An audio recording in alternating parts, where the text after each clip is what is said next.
Welcome to the Elementary STEM Coach Podcast. I'm your host, Naomi Meredith, a former classroom teacher turned K-5 STEM teacher and coach. With over a decade of experience teaching and a master's degree in STEM leadership, I'm here to coach you throughout the year to help you gain back more time to create innovative experiences for your students. If you have a low or no budget going into your STEM classroom, but wondering what lessons to teach your kids, these are my go-to Makerspace lessons. There is some prep work to gather materials to make it happen, which I do have many episodes on, but Makerspace is one of the best ways to have hands-on lessons in your classroom that are still engaging, but require little to no budget to make it happen. In fact, for my STEM after school club business, I started with Makerspace lessons because I was building up my budget for other types of tools that I wanted to use with students. So this is the best way to jump on in.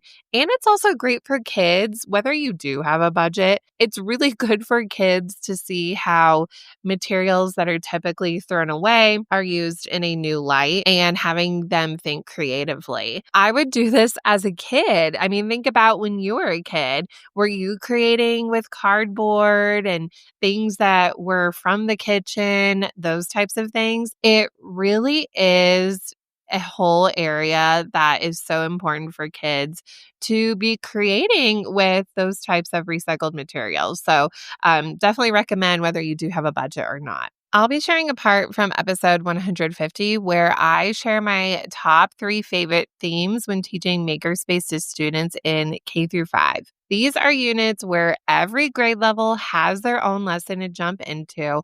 So if you are brand new or you're just trying to reset your whole curriculum, a really good way to do this is to have 2 grade levels do the same lesson that first year, and then the next year break it up into those individual lessons so then you're not repeating. So when I teach Makerspace, everybody is doing Makerspace at the same time because it is a lot easier to prep all the materials. If you have a unit, that way you have a theme, maybe you decorate for it, like STEM Survival Camp that I'll mention, or you have specific posters that you're referencing. And so it is good to kind of do the same thing if possible, because you're definitely in that mindset. If you're short on time and only see kids once a week, I do mention this in here, you can definitely still do these lessons, but you can shorten them by a day or 2. So whenever you grab a lesson from me, there's probably more than enough to use, but take and choose what you need, what works best for your classroom. So it doesn't have to be the full 3 to 5 days. You can definitely shorten it. Likewise, I also mentioned here that I'm building up a whole bank of short one-day lessons in my TPT shop because I realize a lot of you only see kids 1 day a week, and I am the same way in my STEM after school clubs.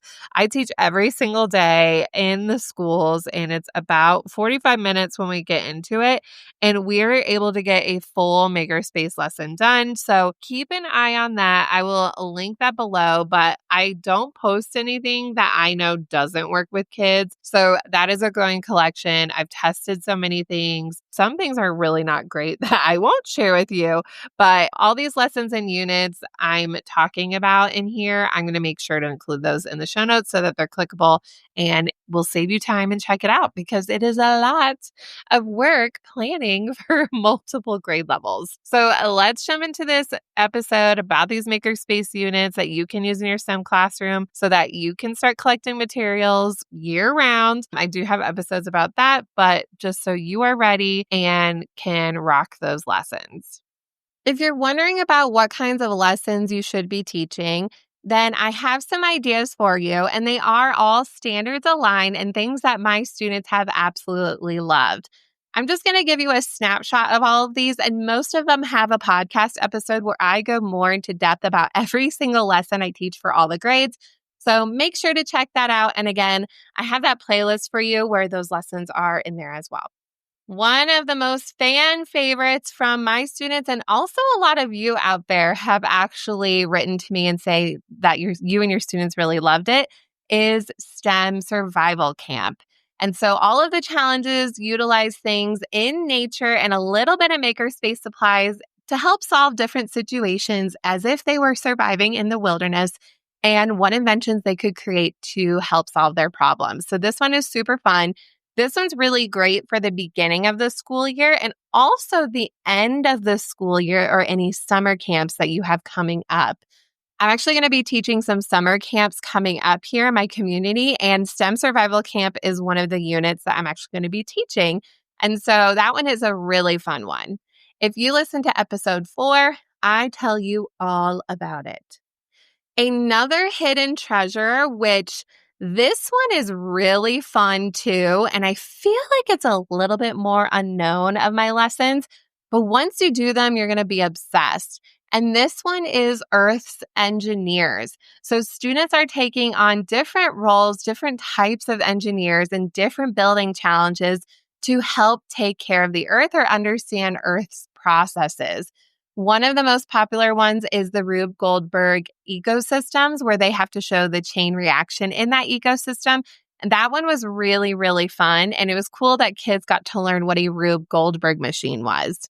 If you want to hear more about that lesson, go check out episode 135.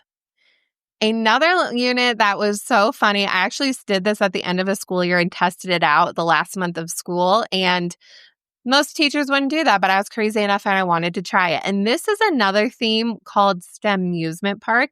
And each grade level has a different challenge and a different part of the amusement park. And they are learning about different forces in motion that go along with their science standards. Now, you could actually combine all their projects and have a science night and they're showcasing all of their lessons. We didn't do that. I thought that would be really cool, but they are all different park designers and have to design that certain section. So that one's a really fun one.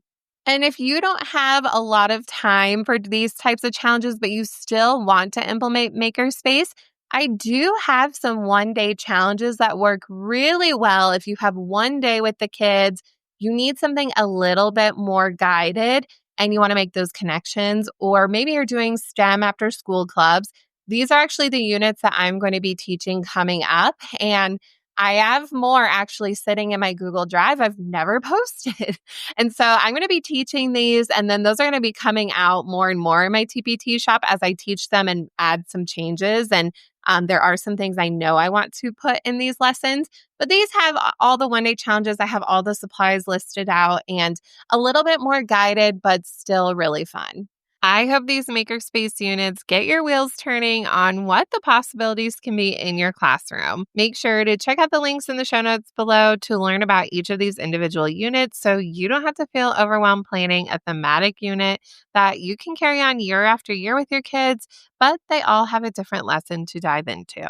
If you're looking for more support when setting up your entire STEM space, systems and routines, and how to plan lessons, check out my STEM Teacher 101 course. You will get all of the lessons, resources, and checklists and can finish everything at your own pace. There's even a private podcast feature, which I think you will love. For being a podcast listener, you can get $30 off my signature STEM Teacher 101 course using this code PODCASTBFF. All one word, no spaces, podcast BFF. And if you're enjoying these bite-sized episodes, let me know. I'd love to keep creating quick wins that help support you in your STEM classroom and help you get going on your way. Thank you so much for listening to today's episode of the Elementary STEM Coach Podcast.